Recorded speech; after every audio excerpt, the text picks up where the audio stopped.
evening and welcome to this week's edition of the Press Club with me, Kendall Burton and Earl Boske. I'm sure we review the big stories making the news every week.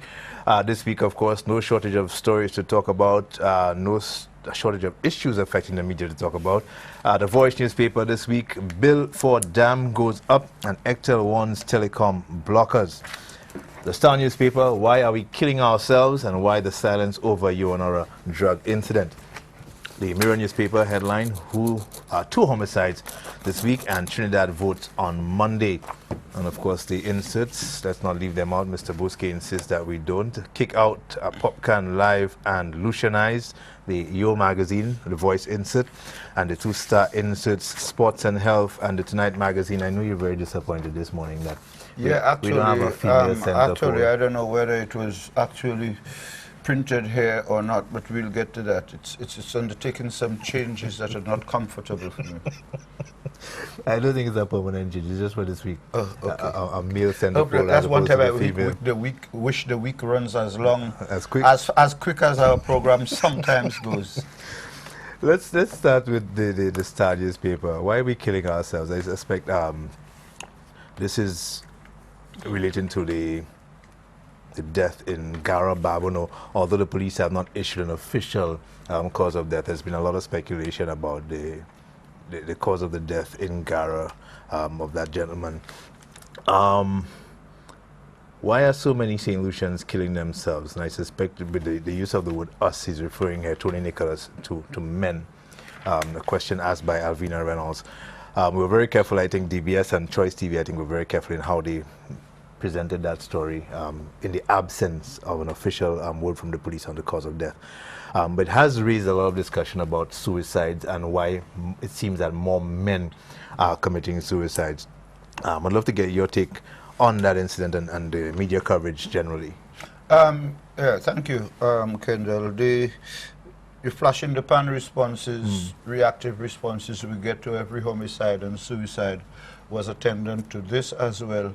However, there were some significant characteristic differences from the standpoint that, first of all, as you pointed out, several days later, there still isn't a police report on what the post-mortem found. In the case of a homicide, much earlier than that, the post-mortem was done on the same day. The Sunday incident, yeah. Yeah, Sunday to Sunday, same day. But the police have been treating this particular case specially, I've noted, from the standpoint that, as seems to be the norm these days, the first place you see it is in the Internet News Service. And the first Internet online news service local report that I saw said this guy had apparently killed himself because he was found with froth in his mouth, and so you assume they had congested poison. The neighborhood assume it's a suicide, but then we picked it up as a story and ran with the suicide part of it, and hence the next day an interview is done with a resident who knew him, who was actually saying on TV and radio that he had known the guy very well and that he had last seen him alive on Sunday, and they had had this debate and discussion where the guy had said he would take his life if people don't stop troubling him, and he suggested to him, I mean, why would you want to take your life? And according to him, the guy said it's easy, it's just you know, that's nothing for him, and the guy ends up his interview by saying, you know, the man tell me he go kill himself, and he actually go and kill himself. Now, that evoked a response from the Minister of Health,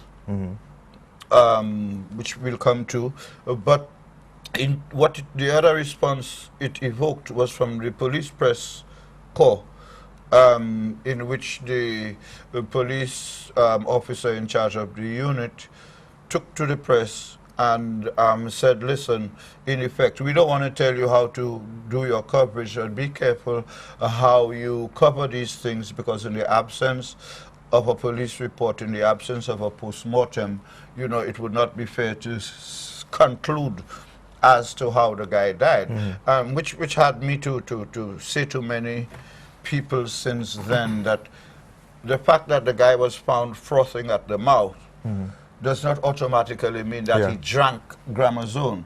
There was a previous similar case of an apparent suicide that was never understood, and that was in the Bouton case about a year ago of a young man. I remember Tony Nicholas writing about that in the Star.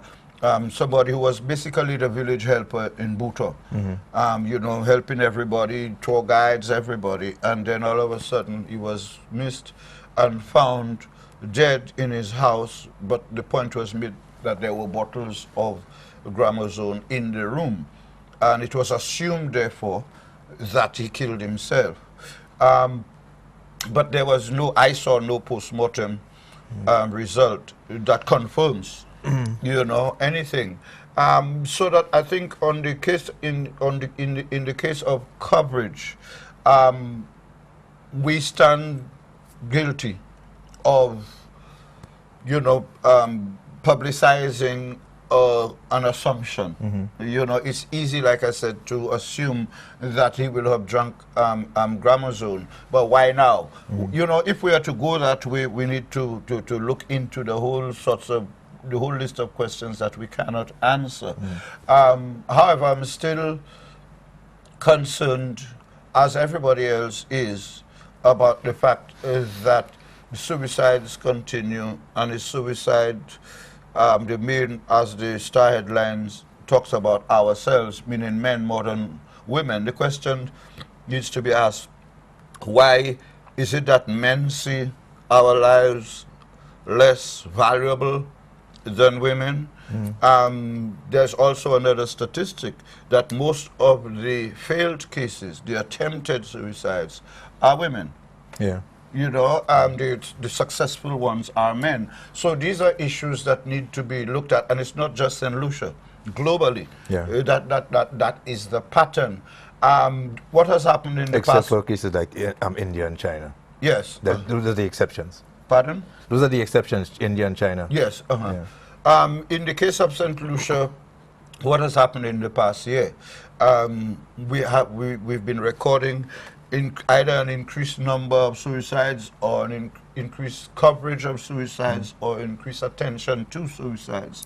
We know that it took a long time, but all of a sudden, within a week or two hotlines, suicide hotlines were established, one by the Seventh-day Church and one subsequently by the government. And therefore, the appeal of the Minister of Health in response to the Gara suicide was, listen, St. Lucians, there's a suicide. Alleged suicide.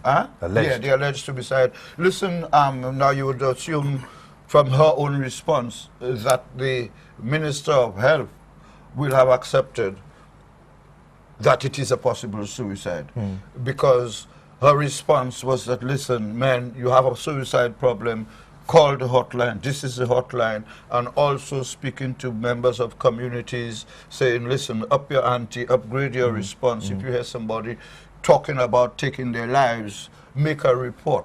And then the idea came to me, is it being suggested that the guy who was told, if he was told, I'm going to kill myself, is it being suggested that he broke the law by not reporting it?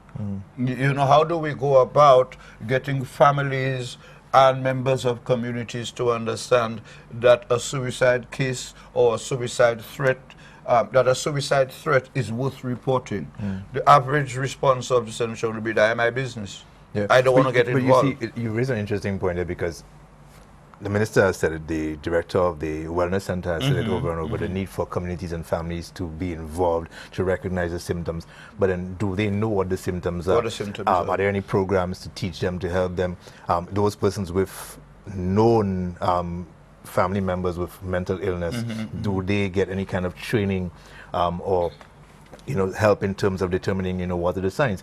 And you're talking about statistics and research.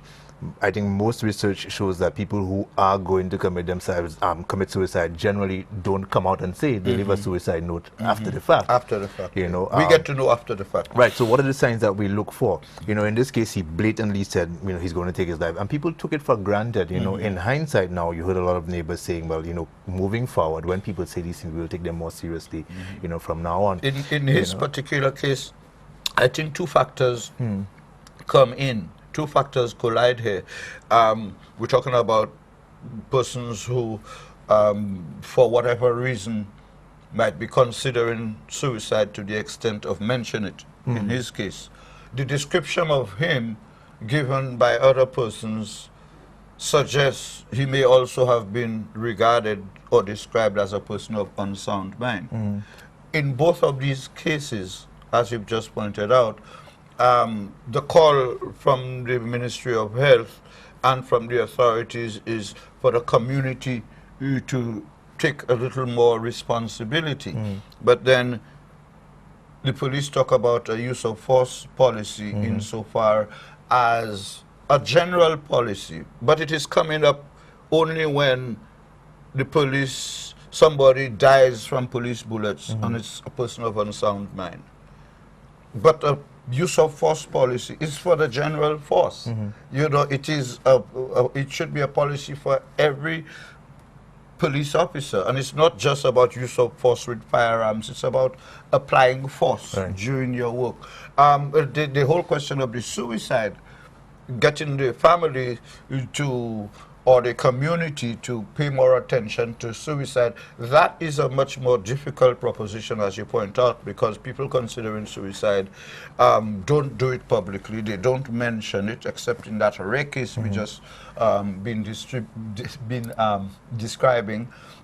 And that is still assuming that he committed suicide. Yes. Yeah, and I think we're we're becoming victims of our own doing, because the suicide issue, the claim is one that we've put out. It has been bought into, and everybody is still concentrating on suicide while a postmortem hasn't been done. Similarly, the body of the lady who was found on the beach, I didn't see that one early on the internet, but eventually you look at the post-mortem findings, and I don't know to what extent we've been reading through the lines. Yes, somebody is being held for questioning in relation to the lady whose body was found on the beach.